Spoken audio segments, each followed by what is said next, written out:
11ª catequesis.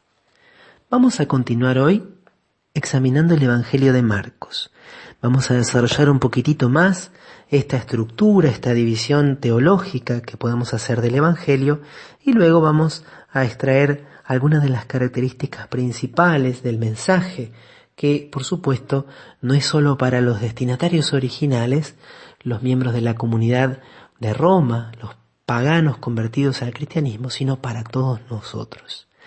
El Evangelio comienza con este título: Comienzo de la buena noticia de Jesús, Mesías, Hijo de Dios. Y el Evangelio se divide en dos grandes mitades.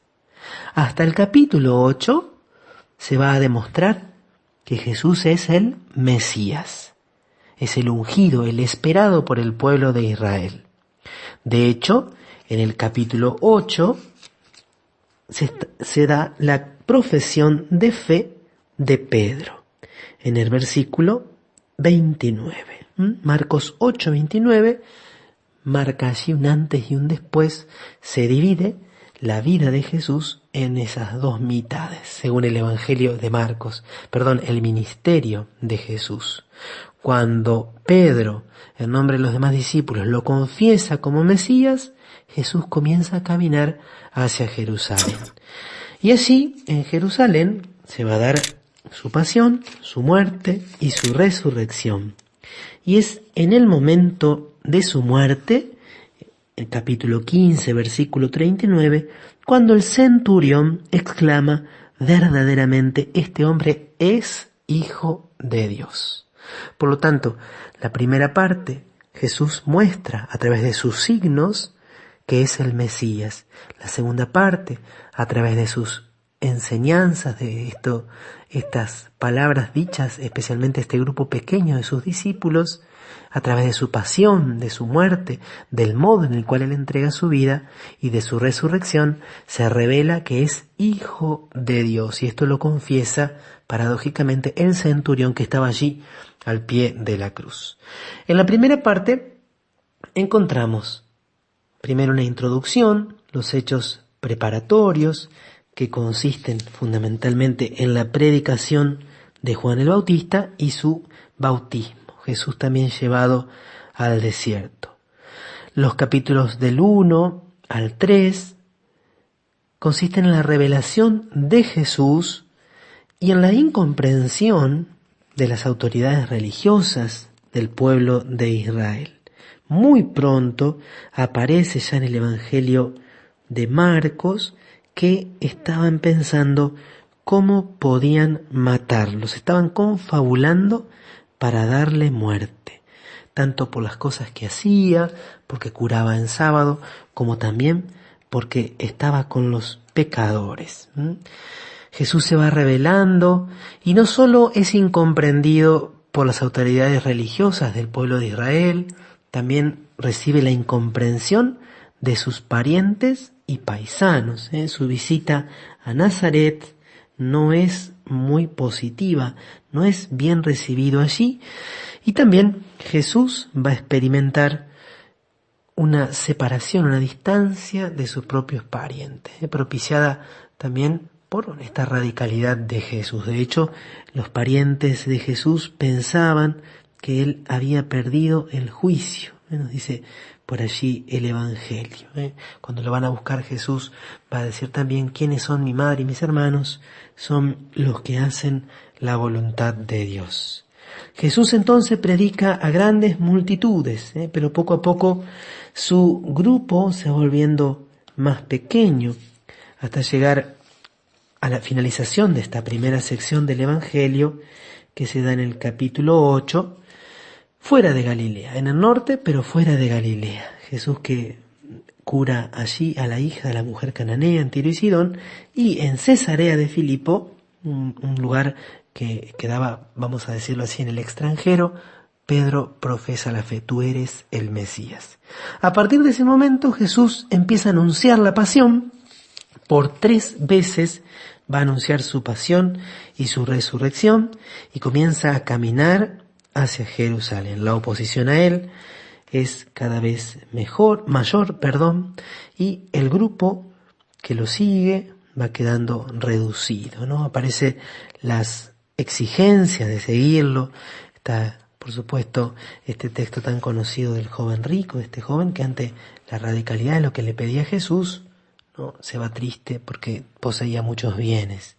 Al llegar a Jerusalén, es recibido, allí es aclamado por la multitud, y en el capítulo 13 vamos a encontrar el discurso escatológico, el anuncio de la destrucción del templo, la manifestación del Hijo del Hombre. En los relatos de la pasión que abarcan el capítulo 14 y 15 del Evangelio de Marcos, aparece como siempre este estilo de él, también como esta crudeza, ¿no? Y Jesús que permanece en silencio durante toda su pasión. En el relato de Marcos, la única palabra que dice Cristo en la pasión es Elí, Elí, lema sabactani. Dios mío, ¿por qué me has abandonado? Para finalizar con ese gran grito con el cual expira. En Marcos, el anuncio de la resurrección de Jesús es muy sencillo. Es un anuncio a las mujeres y las apariciones son narradas de modo muy sucinto, muy breve. Al igual que la misión dada a los apóstoles. Vayan por todo el mundo, anuncien la buena noticia a toda la creación. El que crea y se bautice se salvará. El que no crea se condenará. Bueno, esta es un poquito la estructura. Creo que es sencillo tomar como referencia entonces Marcos 8:29. La primera parte se revela a Jesús como Mesías y culmina con la confesión de fe de Pedro. La segunda parte, Jesús se manifiesta como Hijo de Dios, va formando y va dando fuerza a ese primer grupo de sus discípulos, de esta naciente iglesia, y culmina con la confesión de fe del centurión. Y después de la resurrección, la misión. A todo el mundo, a toda la creación, hay que anunciar el Evangelio. El Evangelio de Marcos es un evangelio exigente. Es necesario tomar partido por Jesús. Fue escrito en un contexto de persecución. Recuerden que en el año 63, 64, 65, 66, por esa fecha se desata en Roma la primera persecución del Imperio Romano contra los cristianos.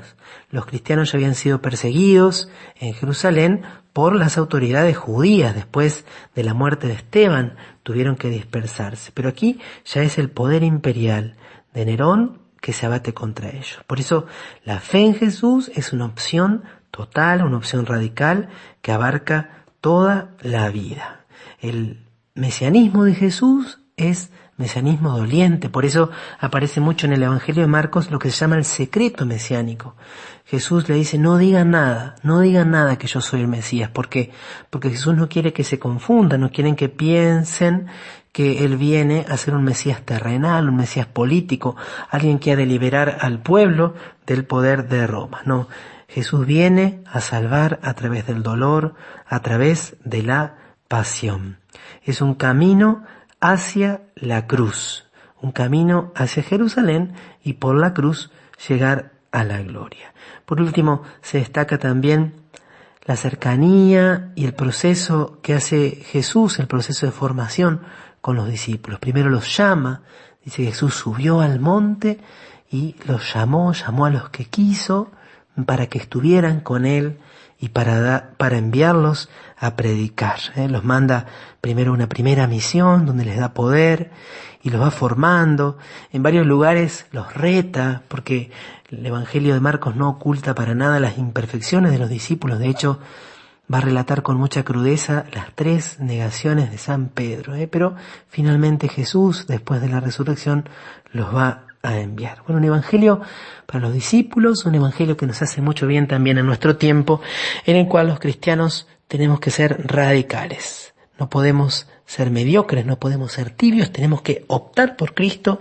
Estamos en una época de persecución también, tal vez todavía no violenta, pero sí del ridículo, de las burlas, del descrédito, y tenemos que estar entonces dispuestos a ir con Él a la cruz para llegar a la gloria.